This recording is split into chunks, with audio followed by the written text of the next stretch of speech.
Ah, mon ami. Comment?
Major Nibitegeka Onésime, SS 2146 de la matricule, commandant 52e promotion et commandant de la troupe de filons, vous présente la même troupe rangée en ordre normal à l'occasion de l'ouverture solennelle académique 2024-2025, l'incorporation définitive de la 54e promotion des élèves officiers, la passation de témoins entre la 50e et la 51e promotion, la remise des diplômes au lauréat de la 49e promotion, ainsi que la prestation de serment.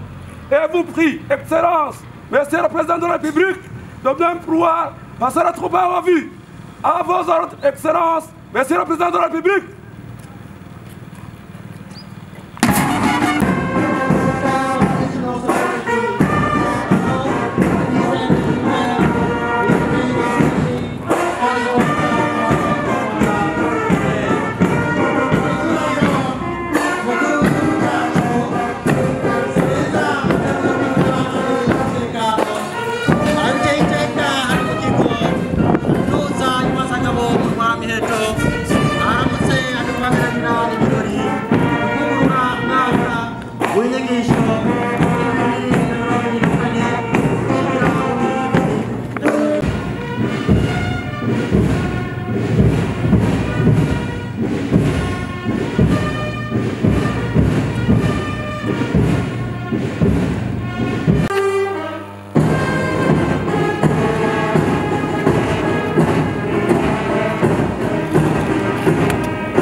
Salut, salut.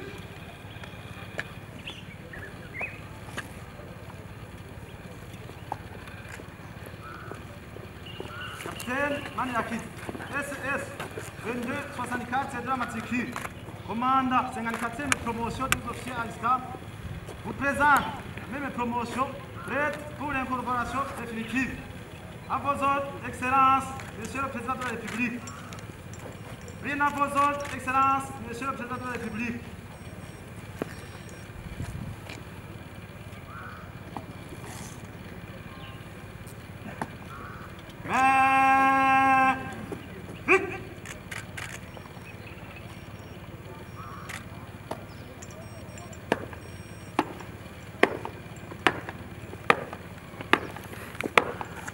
Gymnastique! Marche!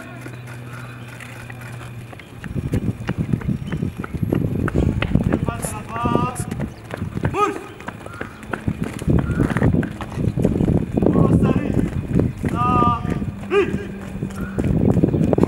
Agita, hay que saber, ese secra en F 30 matricule, chef, deuxième section de la 54e proposition. Vous présente la dite section prête pour l'incorporation. L'effectif total est de 11, 12 présents. À vos ordres, Excellence, Monsieur le Président de la République. Mais, fixe! En plus! Hop!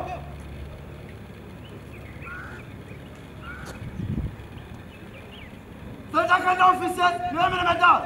Mesdames officielles de la 54e promotion. Me présente pour l'incorporation définitive. À vos ordres, Excellence, Monsieur le Président de la République.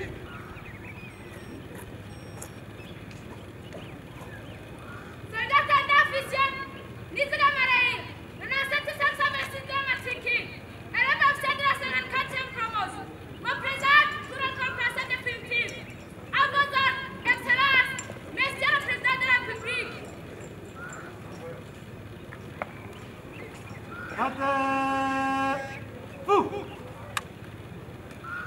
Rosari, ça, priez à votre Excellence, Monsieur le Président de la République. Mais, fixe! À Borso, Patte gymnastique, marche!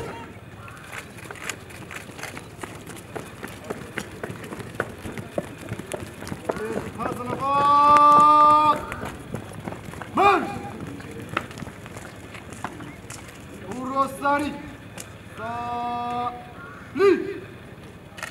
Adjudant de Mourkoul Emmanuel, SSC 5003 de la matricule, chef 3e section de la 54e commune.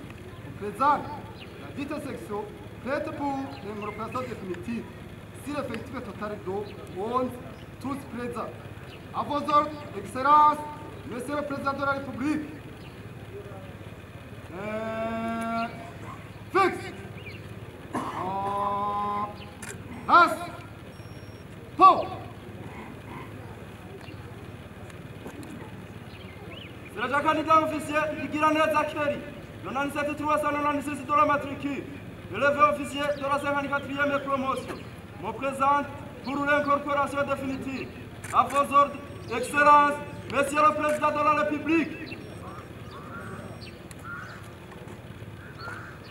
C'est le candidat officiel pour Guimana Marise, 97 452 de la matricule, élevé officier de la 54e promotion. Me présente pour l'incorporation définitive. À vos ordres, Excellence, Monsieur le Président de la République. Gardez! Fou! Pour Rosari, ça, lui, priez à votre Excellence, Monsieur le Président de la République. Fixe! Attention! Pas de gymnastique!